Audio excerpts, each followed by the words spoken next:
Sebelum ceramah Kiai Zainuddin MZ dimulai, dalam video ini kita akan mendengar nasihat penting tentang sholat yang sering ditunda dan dianggap sepele.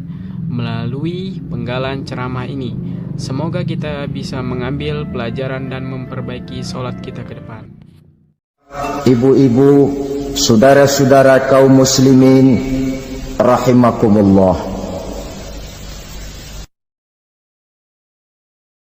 Di dalam kehidupan kita sebagai seorang muslim, minimal 5 kali dalam sehari semalam kita mendengar seruan untuk mendirikan solat yang disebut azan. Ada kalimat menarik di dalam kalimat azan itu, yakni seruan hayya 'alal falah, marilah menuju kepada keberuntungan, marilah meraih kemenangan. Seruan ini adalah kecenderungan dari setiap manusia, apapun warna kulitnya. Artinya, setiap orang dalam hidup selalu ingin meraih dan mencari kemenangan.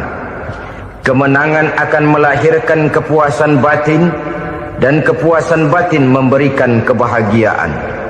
Sedangkan kekalahan melahirkan penderitaan batin, dan penderitaan batin menjerumuskan seseorang di dalam berbagai bentuk kerugian. Jikalau inilah seruan azan, maka masalahnya ialah apa yang menyebabkan kita meraih kemenangan. Al-Quranul Karim memberikan tuntunan dan ajaran kepada kita bahwa orang-orang yang memperoleh kemenangan itu tidak lain adalah orang-orang yang bertakwa. Hanyalah mereka yang bertakwa kepada Allah Subhanahu wa ta'ala pada akhirnya akan tampil sebagai pemenang. Lalu siapa orang yang bertakwa itu? Dijelaskan dalam awal-awal Al-Baqarah, orang yang bertakwa yang akan meraih kemenangan. Pertama, allazina yu'minuna bil ghaib, yaitu orang-orang yang beriman kepada yang gaib, percaya bahwa ada alam yang gaib, alam yang abstrak, alam yang tidak bisa dijangkau oleh salah satu daripada panca indera kita. Mereka percaya dan beriman kepada adanya malaikat, beriman kepada adanya iblis dan jin, beriman kepada adanya alam kubur, beriman kepada adanya alam mahsyar, beriman kepada adanya alam akhirat, beriman kepada adanya surga dan neraka. Beriman bukan cuma sekedar beriman dalam ucapan bibir saja, tetapi beriman yang nilai iman itu mampu mewarnai gerak dan gaya hidupnya. Iman yang meresap sampai ke tulang sumsum, kemudian memberikan dampak positif di dalam kehidupan manusia. Alam, kita tahu, adalah sesuatu yang selain Allah, dan Allah bukanlah alam. Apapun namanya selain daripada Allah, itu adalah alam. Alam pada hakikatnya terbagi menjadi 2. Ada alam syahadah, alam nyata, alam konkret, alam yang bisa dijangkau oleh salah satu indera kita. Kemudian ada alam ghaib, alam yang tidak bisa dijangkau oleh panca indera kita, alam metafisika, alam abstrak, alam yang wajib kita imani keberadaannya. Kita percaya bahwa malaikat itu ada, kita percaya kepada jin, bahwa jin itu ada, kita percaya kepada adanya iblis dan setan. Bukan percaya kepada iblis dan setannya, percaya bahwa iblis dan setan itu ada. Itu termasuk salah satu daripada sifat orang yang bertakwa kepada Allah. Saudara-saudara kaum muslimin rahimakumullah, kecenderungan pembangunan yang lebih bersifat materialistis biasanya menggeser aspek kehidupan rohani.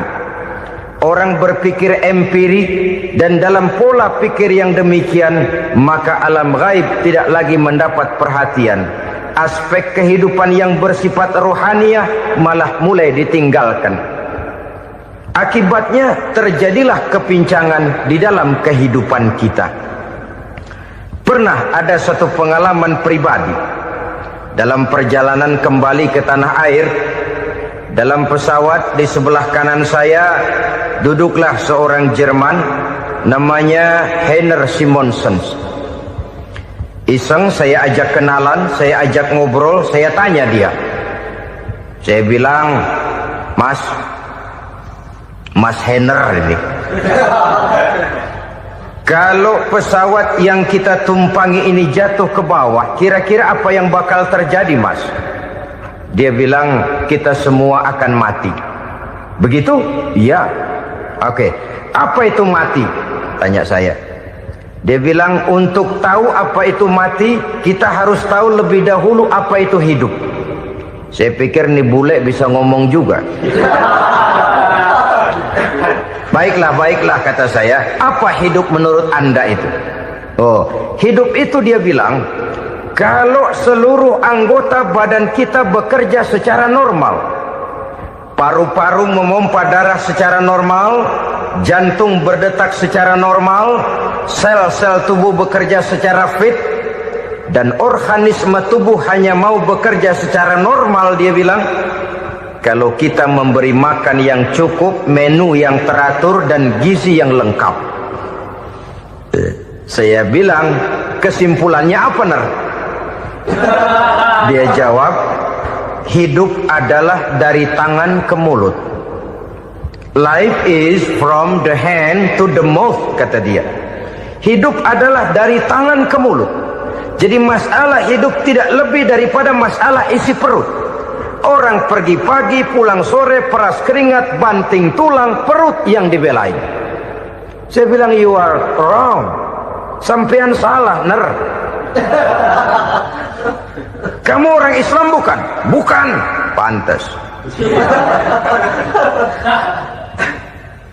Kenapa saya salah? Dia bilang, ya jelas salah. Salahnya di mana? Kamu ini manusia. Kalau hidup cuma dari tangan ke mulut, saya bilang, kambing di kampung saya juga begitu pikirannya, Ner. Itu kambing di kampung saya, asal perutnya kenyang, sudah hidup dia. Perkara besok bagaimana, lusa prospeknya macam mana, bulan depan ada apa, kambing nggak pernah mikir. Di kampung saya kambing juga pikirannya begitu. Kamu Kristen ya? Tadinya. Loh kok tadinya, lalu apa sekarang kamu ini? Dia bilang, sekarang saya netral. Saya tidak beragama, tapi saya percaya kepada Tuhan sebagai pencipta alam. Saya ingat benar dia bilang, I haven't any religious, but I believe to God as the creator of the world. Kenapa bisa netral begitu, Ner? Habis saya bingung katanya. Islam bilang Islam baik, Kristen bilang Kristen baik, Hindu Buddha bilang Hindu Buddha baik, semua agama baik. Saya netral sekalian, nggak beragama. Yang penting saya percaya kepada Tuhan. Saya bilang, Ner, kamu ini kayak orang mau beli celana, lalu bingung. Yang satu bilang Levi's bagus, yang satu bilang Blue Jean hebat, yang satu bilang Wool England hebat. Celana ini hebat, celana itu bagus, celana ini hebat. Semua celana bagus, kamu bingung. Akhirnya netral, tidak pakai celana. Itu juga salah. Saya pikir-pikir, kemudian saya melihat bahwa dua pola berpikir Heiner ini nampaknya sudah mulai menggejala di lingkungan masyarakat bangsa kita. Disadari atau tidak, secara jujur kita harus berkata, dua pola pemikiran Heiner ini mulai berkembang di tengah masyarakat bangsa kita. Pertama, pola pikir materialisme. Hidup adalah dari tangan ke mulut.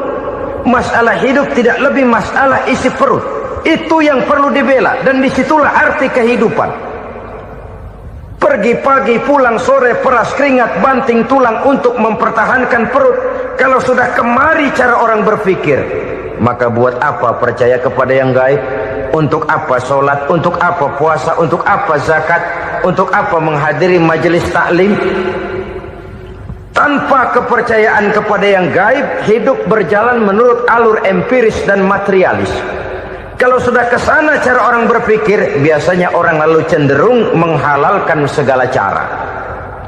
Hanyalah orang yang percaya bahwa akhirat ada, hanyalah orang yang percaya bahwa alam kubur itu ada, hanyalah orang yang percaya bahwa malaikat itu ada, hidupnya akan lebih terarah dan terkendali. Karena kepercayaan kepada yang gaib, yang merupakan fase daripada kehidupan setelah hidup yang sekarang ini, mewarnai gerak pribadi seseorang di dalam dia melakukan kegiatan hidupnya. Pola berpikir materialisme, disadari atau tidak, mulai menggejala di lingkungan masyarakat bangsa kita. Hidup tidak lebih dari urusan tangan ke mulut, mulut ke tangan, tangan ke mulut. Asal perut sudah kenyang, hiduplah sudah. Perkara bagaimana prospek hari yang akan datang, bagaimana akhirat, tidak jadi persoalan. Ini yang oleh Nabi diperingatkan, ad-dunya sijnul mu'min wa jannatul kafir. Dunia adalah penjara bagi orang beriman dan surga bagi orang kafir. Dulu di zaman Belanda hadis ini pernah disalah tafsirkan, disalah artikan, digunakan sebagai senjata untuk mengkebiri dan membuat impoten umat Islam. Sudahlah umat Islam gak usah macam-macam, kata Belanda. Dunia ini kan penjara buat orang Islam, surga buat orang kafir. Di penjara jangan bertingkah.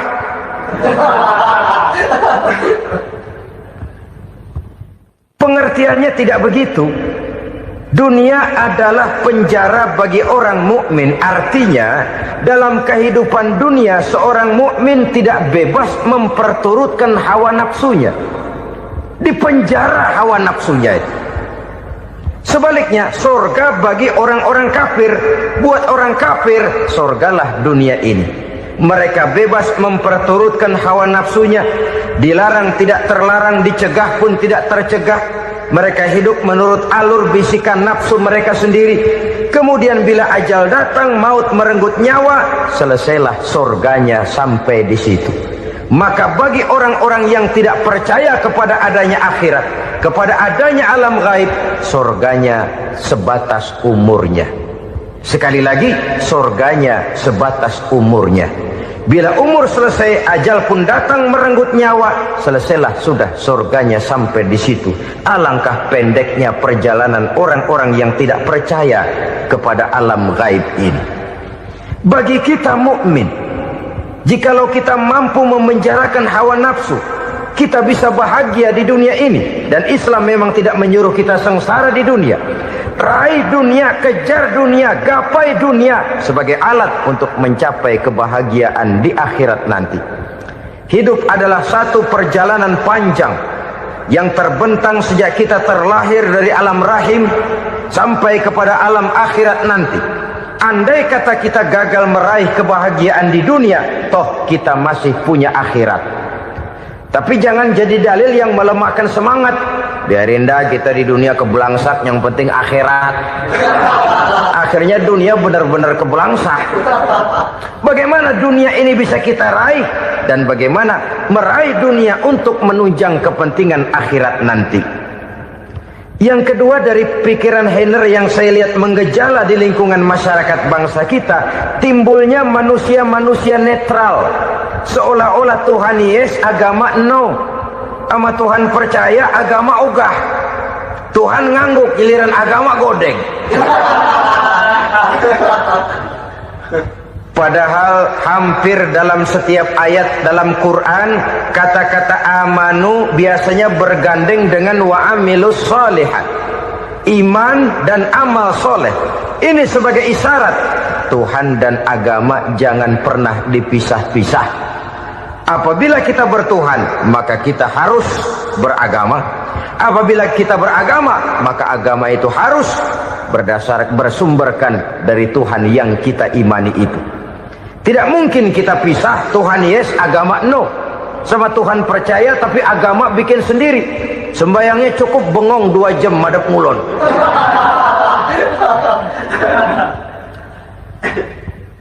Saudara-saudara kaum muslimin rahimakumullah. Jadi dengan demikian, agama yang kita akui merupakan unsur mutlak di dalam pembangunan sekarang ini, merupakan bagian dari kehidupan yang menuntun kita bahwa di balik alam nyata ini, di balik alam syahadah ini ada alam gaib. Dan mudabbir, murabbi, yang mengatur, yang menguasai, yang memelihara baik dia alam nyata, baik dia alam gaib, tidak lain adalah Allah Subhanahu wa ta'ala. Di sana ada satu super power, satu maha kekuatan yang kita perlu bersandar kepadanya. Sebagai makhluk nyata yang hidup di alam nyata, berbuatlah secara nyata sebagaimana harusnya kita berbuat. Karena Islam jelas bukan agamanya orang pemalas. Islam jelas bukan agamanya orang yang mengajarkan setelah selesai sholat boleh duduk, nggelenggem ayam-ayam, ndelohom, menghitung bintang di langit sambil menunggu keajaiban. Tidak. Islam adalah agama yang mengajarkan apabila sholat sudah selesai kamu kerjakan, bertebaranlah di permukaan bumi, cari karunia Tuhanmu. Jangan hidup berpangku tangan menunggu keajaiban. Karena hidup bukan undian. Jangan berharap untung besar tanpa mau peras keringat. Tapi di sebalik itu toh kita juga harus yakin bahwa di sisi usaha nyata yang kita lakukan ada satu super power, satu maha kekuatan gaib yang menentukan berhasil dan tidaknya usaha kita. Kepercayaan kepada hal semacam inilah yang mendorong kita untuk mempunyai sandaran vertikal, agar jikalau usaha ini berhasil, kita tidak lupa diri dan lupa daratan. Jikalau usaha ini gagal, kita tidak putus asa dan buruk sangka, tidak cupik pandangan dan sempit hati, tapi mampu melihat persoalan dengan kacamata putih sambil husnuzon kepada Allah Subhanahu wa ta'ala. Kita percaya malaikat itu ada. Ada yang namanya raqib dan atid, mengawasi gerak hidup kita sampai kepada gerak hati kita. Ini memberikan sugesti agar kita berhati-hati. Tidak sejengkal tanah pun kita bisa berlindung dari pengawasan raqib dan atid. Ada munkar nakir yang akan menyoal kita di alam kubur. Ada malaikat Malik, penjaga neraka. Ada malaikat Ridwan yang menjaga surga.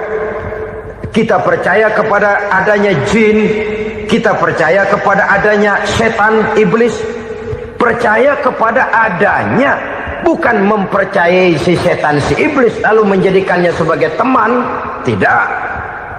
Percaya bahwa mereka itu ada dan merupakan makhluk Allah yang gaib, yang diciptakan Allah Azza wa Jalla. Kepercayaan kepada alam gaib memberikan motivasi terhadap gerak lahir manusia, sehingga dengan motivasi kepercayaan kepada yang gaib, gerak lahir jadi lebih terarah, jadi lebih terpelihara. Pernah seseorang bertanya, "Pak, apakah adanya akhirat bisa dibuktikan secara ilmiah?" Saya bilang tidak bisa, tidak bisa. Kenapa? Karena yang berangkat nggak pernah pulang kemari lagi. Kalau dia pulang kemari bisa kita tanya bagaimana enak di sono. Cuma secara moral saya katakan, lebih beruntung orang yang percaya kepada akhirat daripada yang tidak.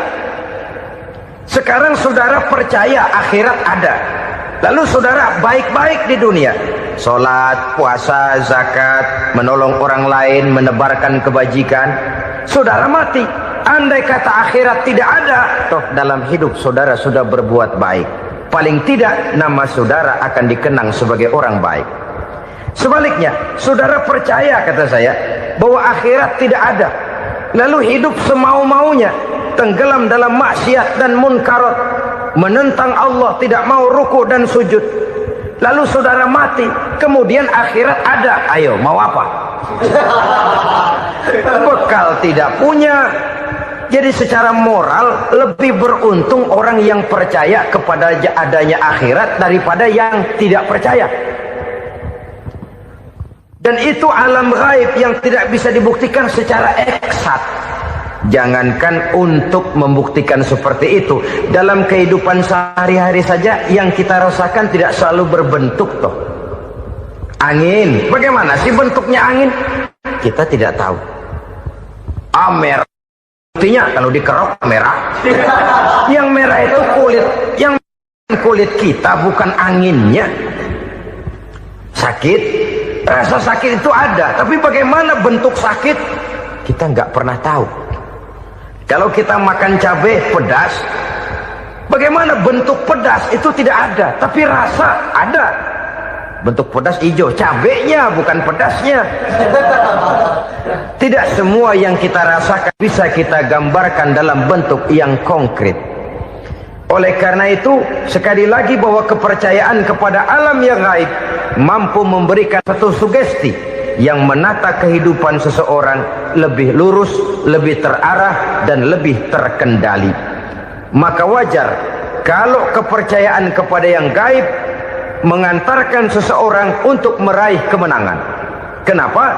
Dia percaya kepada yang gaib, bahwa akhirat ada, bahwa alam kubur ada, bahwa pertanggungan jawab itu ada. Maka dia lalu tidak hidup saenae udele dewe gitu loh.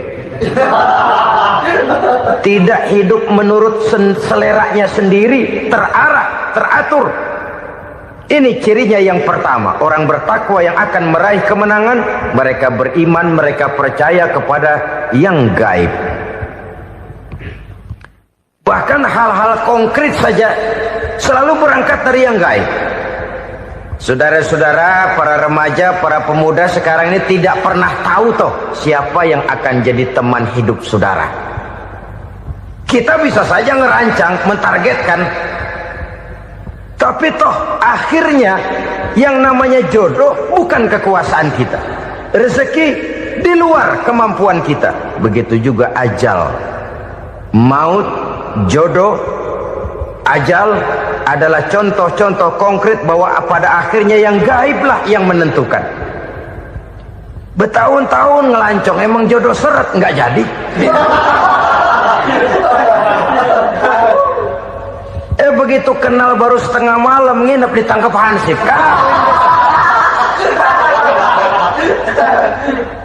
Hal-hal semacam itu kadang-kadang kita berpikir suuzon, gile, perempuannya cakep banget, lakinya rebek amat. Memang begitulah jodohnya. Memang begitulah jodohnya. Saudara hadirin ma'asyiral muslimin yang saya hormati, jadi hal-hal yang konkret saja kita yakini sepenuhnya ditentukan oleh satu superpower yang gaib itu tadi. Dari sanalah segala ketentuan itu berangkat dan kesanalah segalanya akan kembali. Maka kepercayaan kepada yang gaib meluruskan gerak hidup seseorang dan itu akan mengantarkan dia kepada meraih kemenangan. Satu. Yang kedua, wa yuqimuna shalah. Orang bertakwa yang akan meraih kemenangan itu adalah orang-orang yang mendirikan sholat. Kenapa sholat mengantarkan orang untuk meraih kemenangan? Yang jelas, inna sholata tanha anil fahsya'i wal munkar. Sholat mampu mencegah manusia dari perbuatan keji dan munkar. Banyak filsafat hidup yang terkandung di dalam sholat ini. Sejak kita wudhu sampai kita menghadap ke arah kiblat, sampai kita melakukan gerak-gerak sholat, bacaan-bacaan yang ada di dalam sholat, lalu sampai kepada mengucapkan salam. Banyak filsafat hidup yang terkandung di dalam sholat. Umpamanya saja, setelah takbiratul ihram mulai kita dengan sholat dalam posisi berdiri, diajarkan dalam kitab-kitab fikih agar kita melihat ke arah tempat sujud. Ini kan filsafat kehidupan. Kalau kamu sholat dalam posisi berdiri, lihat tempat sujud. Jangan sholat mata jelalatan, sebab nanti bisa mengurangi kekhusyuan. Jadi wajar kalau yang dikatakan bahwa yang paling afdol adalah shaf yang di depan. Kenapa? Secara harfiah pengertiannya akan lebih mengundang kekhusyuan. Kenapa? Kalau kita di shaf paling depan di masjid umpamanya paling banter kita lihat tembok. Tapi kalau kita shaf di tengah atau di belakang, orang-orang di depan kita pun akan kelihatan. Yang bajunya loreng, yang bajunya genggang, yang bajunya macam-macam. Kita lihat, kadang-kadang kita pikirin, ada yang bajunya bolong. Kita sholat tapi dalam hati, ini orang bajunya robek yang nggak tahu apa. Ada saja hal-hal yang mengusik kekhusyuan kita. Oleh sebab itu diajarkan dalam posisi berdiri, lihat, arahkan pandangan matamu kepada tempat sujud. Ini kan filsafat kehidupan.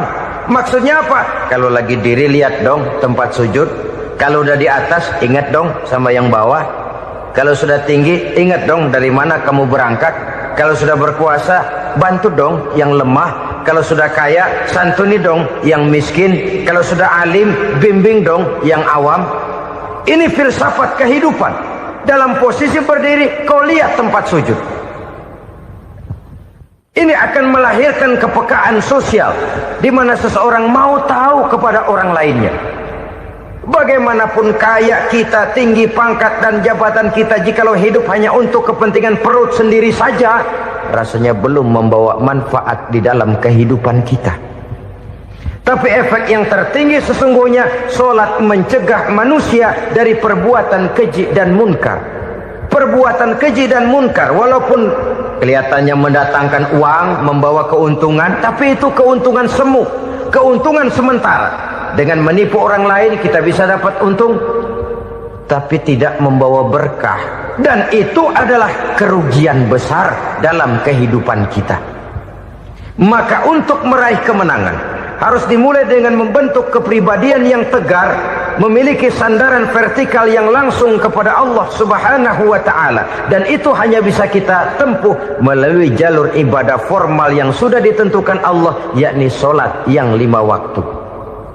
Untuk memperkuat itu, ada solat-solat sunnah, rawatib, nawafil, sebagai terminal-terminal kontrol cadangan untuk memelihara stabilitas temperatur batin di dalam kita berhubungan dengan zat yang maha gaib, yaitu Allah Subhanahu wa ta'ala.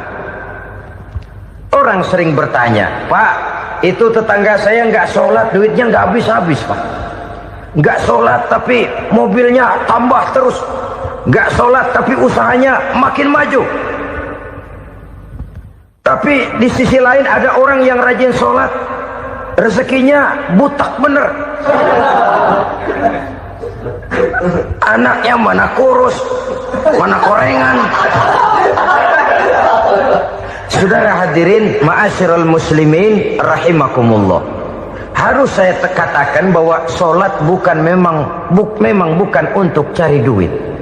Solat adalah sandaran vertikal kita kepada Allah. Sedangkan soal rezeki itu berkaitan dengan sifat Allah maha pengasih dan maha penyayang. Allah maha pengasih, siapapun dikasih kalau mau usaha. Allah maha penyayang, tidak semua orang disayang oleh Allah Azza wa Jalla. Dan belum tentu banyak harta itu merupakan nikmat. Mungkin juga istidraj. Artinya istidraj itu dikasih tapi diambulin, kalau bahasa Betawinya itu. Dikasih tapi diambulin, itu bukan merupakan nikmat sesungguhnya, lebih merupakan azab dari Allah Subhanahu wa ta'ala.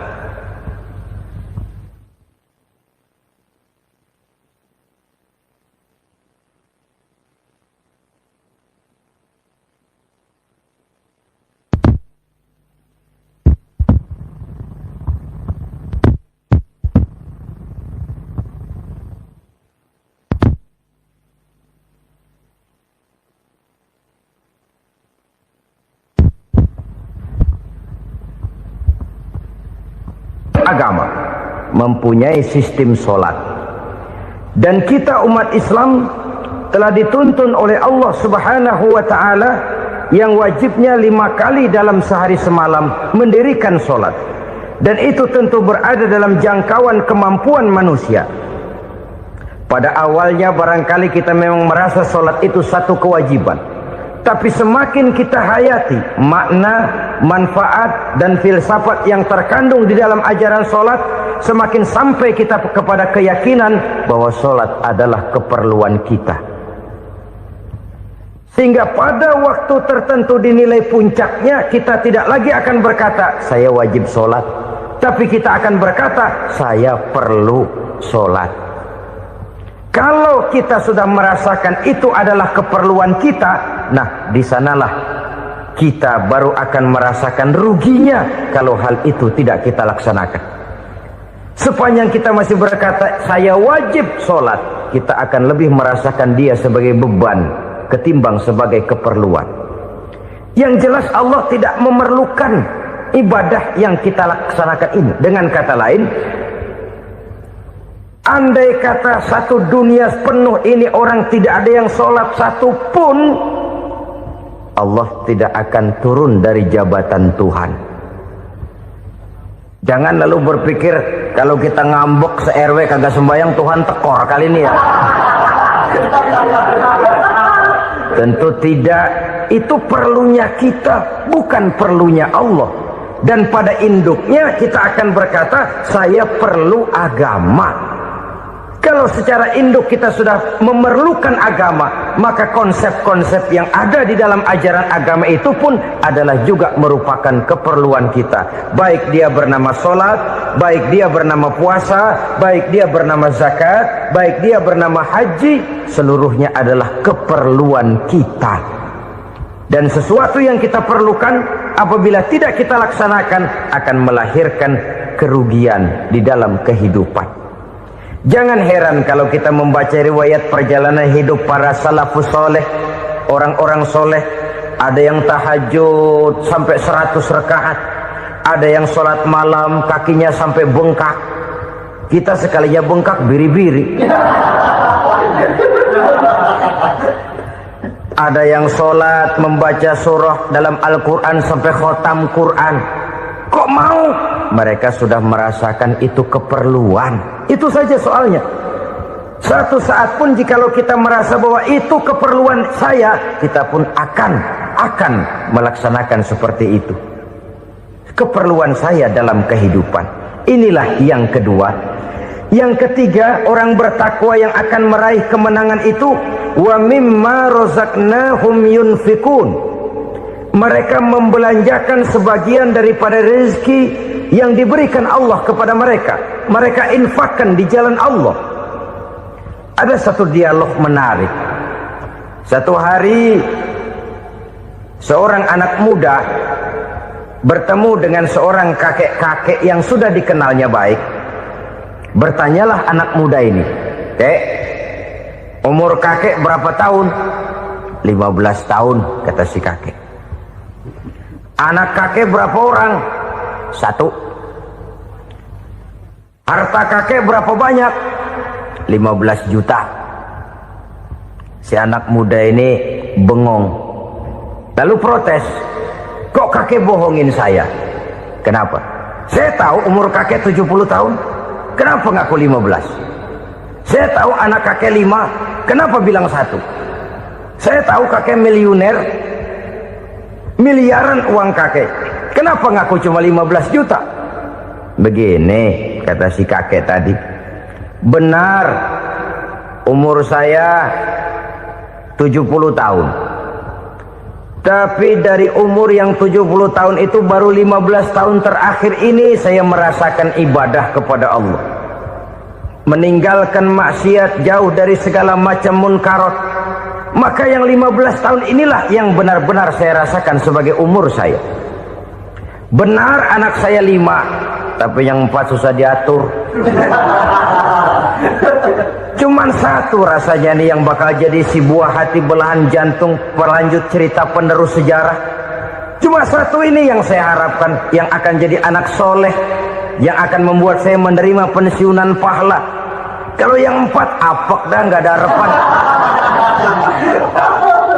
Yang 1 nyekek botol melulu. Oh begitu, iya. Lalu kenapa kakek bilang harta kakek cuma 15 juta padahal saya tahu kakek uangnya miliaran, depositonya banyak? Ya karena 15 juta itulah yang saya ingat yang pernah saya belanjakan di jalan Allah. Saya merasa itulah harta saya yang sebenarnya. Yang miliaran yang saya simpan di bank kelak kalau satu saat saya mati akan jadi rebutan di antara anak-anak saya. Iya kalau anak saya soleh kayak yang 1 ini. Kalau yang 4 tadi udah tulen dia bakal berantem dah berebut tuh. Jadi 15 juta yang saya belanjakan di jalan Allah inilah yang saya merasakan benar-benar harta saya yang sesungguhnya. Dialog ini patut menjadi bahan renungan kita bersama. Diberikan kita umur 40, 50, 60, 70, 80. Berapa tahun dari umur yang diberikan itu yang jalan mulus, yang kita gunakan untuk melaksanakan ibadah? Banyak harta kita simpan di bank, di lemari, di dompet, di tas. Tapi berapa yang sudah kita depositokan di jalan Allah yang akan menemani kita di hari kita kembali nanti? Maka orang bertakwa yang akan meraih kemenangan, wa mimma razaqnahum yunfikun, mereka membelanjakan sebagian dari rezeki yang diberikan Allah di jalan Allah Subhanahu wa ta'ala. Ma'asyiral muslimin rahimakumullah, zahirnya memang kita memberikan kepada orang lain, tapi hakikatnya kita menyimpan untuk diri kita sendiri. Kita memberikan kepada yatim piatu 25.000. Zahirnya kita memberikan si yatim, hakikatnya kan kita cuma nyimpan. Saya berikan, titip kepadamu, ini untuk saya di akhirat. Kau boleh belikan baju, kau boleh belikan untukmu makan, kau boleh bayarkan sekolahmu. Ini untuk saya. Hakikatnya kita nyumbang masjid 1 juta, zahirnya kita berikan kepada panitia masjid, tapi hakikatnya kan cuma titip. Titip 1 juta ya, untuk saya di alam kubur nanti. Silakan kau boleh belikan semen, ini uang, belikan besi, belikan pasir. Saya cuma sekedar titip untuk kepentingan saya. Hakikatnya kita cuma sekedar menitip. Sebagaimanapun pada hakikatnya, apapun yang kita miliki dalam kehidupan kan cuma sekedar hak guna pakai, bukan hak milik mutlak. Harta kita, rumah kita, kendaraan kita, kebun kita, pabrik kita, hak guna pakai saja. Hak milik mutlak cuma untuk Allah Subhanahu wa ta'ala. Saudara-saudara kaum muslimin rahimakumullah, ini yang ketiga. Kemudian yang keempat, orang-orang bertakwa yang akan meraih kemenangan, allazina yu'minuna bima unzila ilaika, mereka yang beriman, mereka yang percaya kepada apa yang telah diturunkan kepadamu Muhammad, ay Al-Quran, yakni Al-Quranul Karim. Setelah percaya kepada yang gaib, mendirikan solat, kemudian menginfakkan sebagian dari rezeki yang diberikan Allah, mereka juga lalu percaya kepada yang diturunkan terhadap Nabi, yaitu tidak lain Al-Quranul Karim. Sekali lagi di sini, percaya bukan hanya sekedar percaya saja, tetapi percaya lalu menjadikan Al-Quran itu sebagai pedoman hidup. Sebab memang Al-Quran itu adalah GBHM, garis-garis besar haluan muslim. Apa yang harus kita lakukan, apa yang harus tidak kita lakukan, bagaimana mestinya kita bertingkah laku dan berbuat, seluruhnya tercantum di dalam Al-Quranul Karim. Itu sebabnya ketika satu hari Aisyah ditanya bagaimana akhlak Rasul, beliau menjawab, kana Rasulullah sallallahu alaihi wasallam khuluquhul Quran. Akhlak daripada Rasulullah tidak lain adalah Al-Quran.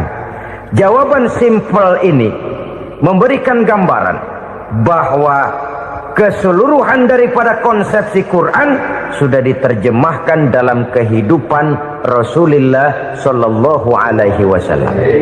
Karena kita tahu akhlak adalah keseluruhan dari gerak hidup manusia. Sejak ia berpribadi, berumah tangga, bertetangga, bermasyarakat, sampai kepada berbangsa dan bernegara, Al-Quran tetap memberikan sentuhan nilainya.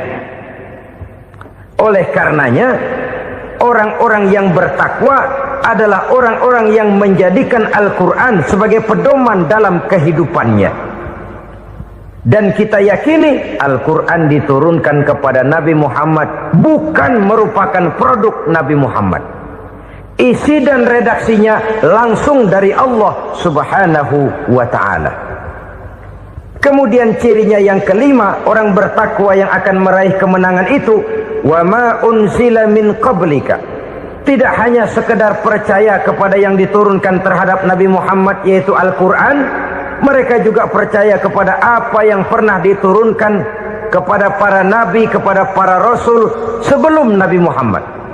percaya kepada adanya suhuf, percaya kepada adanya Taurat, percaya kepada adanya Injil, percaya bahwa Allah dahulunya sudah menurunkan Taurat kepada Musa, percaya bahwa Allah sudah menurunkan Injil kepada Isa, percaya Injil ada, Taurat ada, diturunkan Allah untuk Isa dan Musa, tetapi tidak wajib mengamalkannya karena kita sudah diberikan Al-Quranul Karim. Ini yang perlu saya garis bawahi. Kita percaya Allah telah menurunkan Injil dahulu kepada Isa. Kita percaya bahwa Allah telah menurunkan Taurat dahulunya kepada Nabi Musa. Kadang-kadang ini dijadikan dalih, dikacaukan pengertiannya. Quran saja mengajarkan bahwa orang yang bertakwa harus percaya kepada Injil, maka pakailah Injil. Apalagi kalau ayat sebelumnya ditilap, dihapus, dihilangkan, Injilnya yang ditekankan, maka akan terjadilah penekanan yang salah arah. Karena salah arah akhirnya bisa merusak dan menghancurkan akidah. Ketika Rasul suatu saat pernah ditanya orang, "Ya Rasul, bagaimana sikap kita sebagai muslim terhadap Injil yang ada sekarang?" Beliau menjawab, "La tukadzibuhu jami'an wa la tusaddiquhu jami'an." Jangan didustakan seluruhnya, jangan juga dibenarkan semuanya. Artinya, ini sudah merupakan gambaran dari Rasul bahwa dalam Injil yang ada sekarang masih ada ajaran-ajaran tauhid yang dibawa oleh Nabi Isa dan diajarkan kepada umatnya. Tapi juga dalam Injil yang sekarang ini sudah terkena intervensi dan investasi manusiawi. Karena itu Rasul menyimpulkan, la tukadzibuhu jami'an wa la tusaddiquhu jami'an. Jangan didustakan semua, jangan dibenarkan seluruhnya. Kita memang percaya Allah telah menurunkan Injil kepada Nabi Isa dulu, tapi kita tidak wajib mengamalkan Injil. Kita percaya Allah telah menurunkan Taurat kepada Nabi Musa, tapi kita tidak wajib mengamalkan kitab ajaran Taurat. Yang wajib kita percayai dan kita amalkan hanyalah Al-Quranul Karim. Kenapa? Oleh karena baik yang ada di dalam Taurat, baik yang ada di dalam Injil, tentu tercakup di dalam Al-Quran sebagai kitab terakhir yang diturunkan oleh Allah Subhanahu wa Ta'ala. Dan itu wajar. Kalau seorang pejabat mau mengeluarkan satu keputusan baru, tentu dia harus meninjau keputusan-keputusan lama. Andai kata dianggap tidak berlaku, dianggap tidak relevan lagi, maka keputusan-keputusan lama itu tentu sudah dianggap tidak berlaku. Sebagian daripada aturan-aturan dalam keputusan lama yang masih dianggap relevan tercantum dalam keputusan baru yang wajib diamalkan. Begitulah hubungannya antara Al-Quran, Taurat, Zabur, dan Injil. 4 kitab samawi yang diturunkan Allah masing-masing kepada Zabur untuk Nabi Daud, Taurat untuk Nabi Musa, dan Injil untuk Nabi Isa alaihi wassalatu wassalam. Ketiga-tiga kitab itu kita percayai adanya. Kita yakini Allah telah menurunkan Zabur, Taurat, dan Injil. Tapi kita tidak wajib mengamalkannya. Yang wajib kita mengamalkannya sekarang ini tidak lain hanyalah Al-Quranul Karim saja. Karena ia mencakup apa yang ada di dalam Zabur, apa yang ada di dalam Taurat, dan apa yang ada di dalam Injil.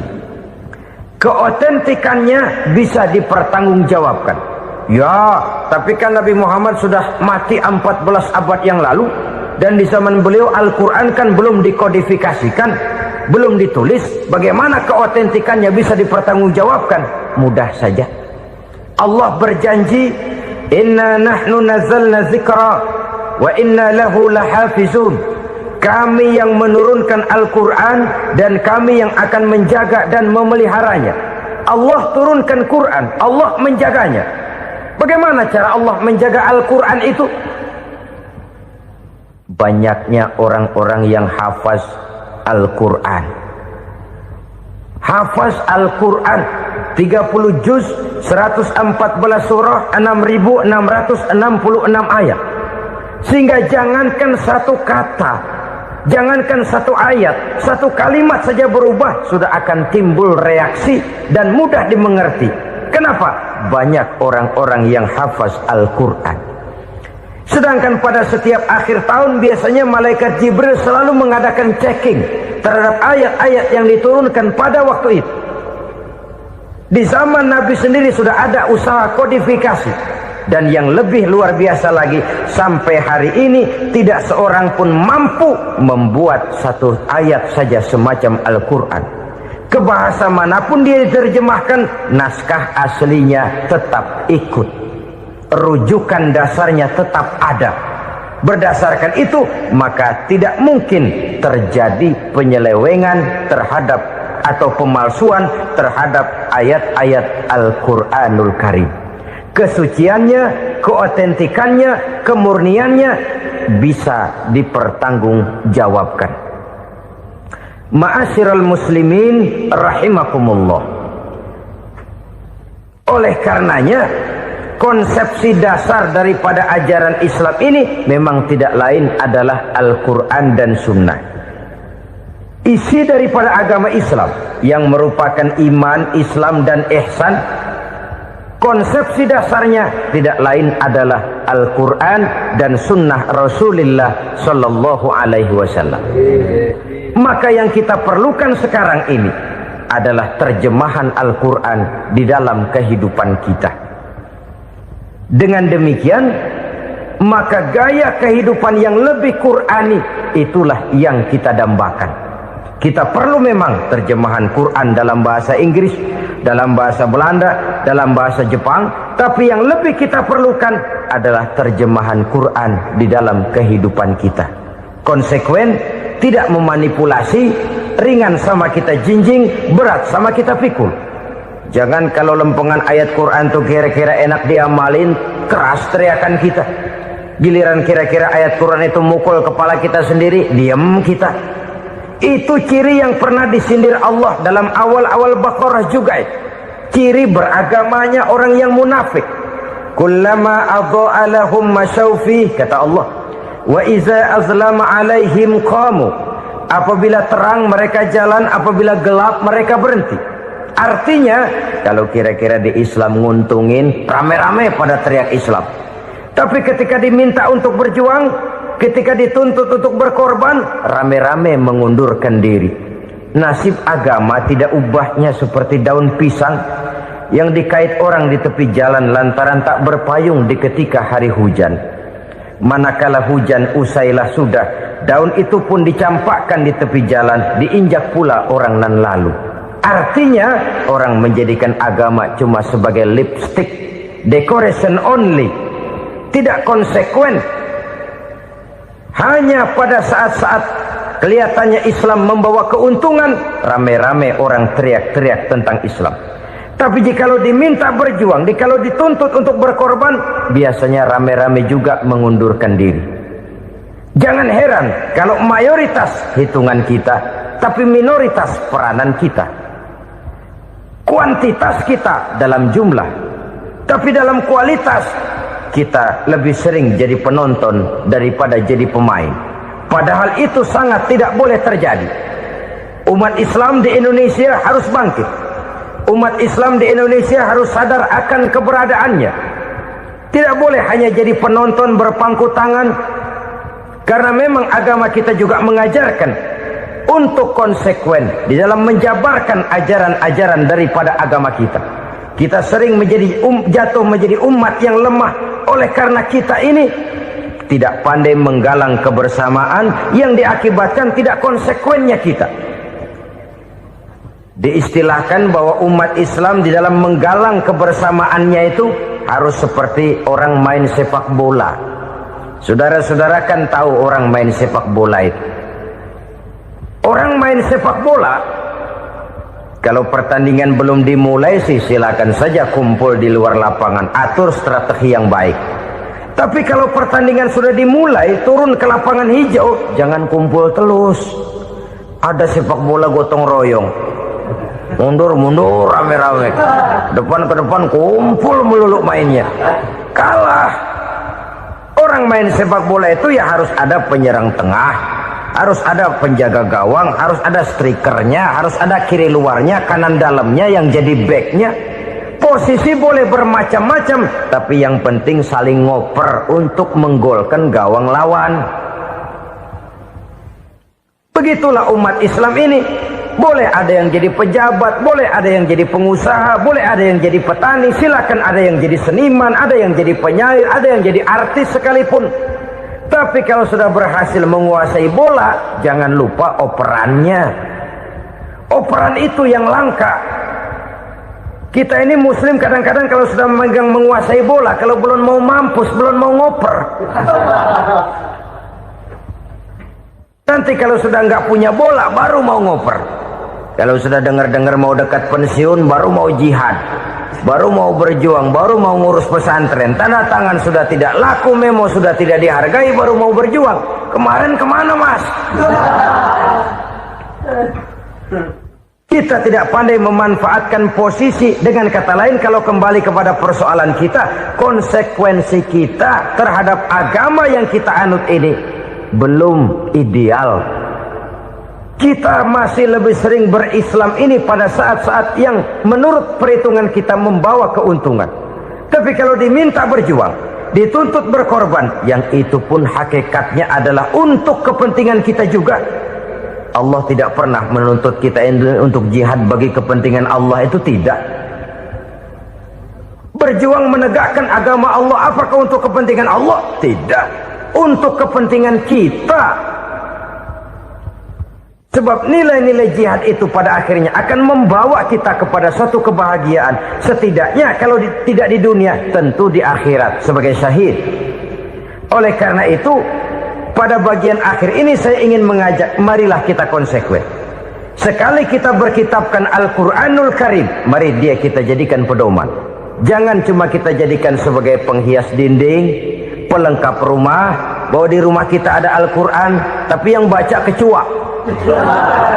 Habis pada bolong tuh Quran. Yang penting kan punya Quran. Ditaruh di pintu rumah. Biar apa? Biar kuntilanak kagak masuk katanya. Ya apa itu nasib Quran, cuma kerjanya jaga pintu, ngusir kuntilanak, ngusir memedi. Bagaimana kita hidup menurut tuntunan Al-Quran? Kadang-kadang tidak pernah menjadi masalah bagi kita. Maka bagaimanakah Al-Quran akan mungkin membawa keberkahan dalam hidup kalau ajarannya kita injak-injak dalam keseharian kita?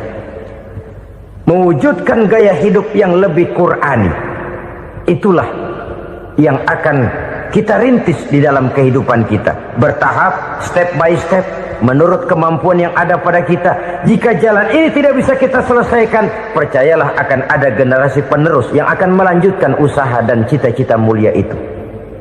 Jadi percaya kepada Taurat, percaya kepada Injil, sekadar percaya Allah dahulunya sudah menurunkan itu, tapi kita tidak wajib mengamalkannya.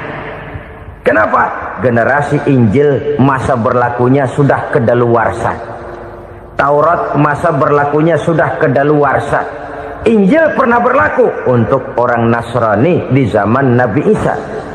Taurat pernah berlaku untuk orang Yahudi di zaman Nabi Musa.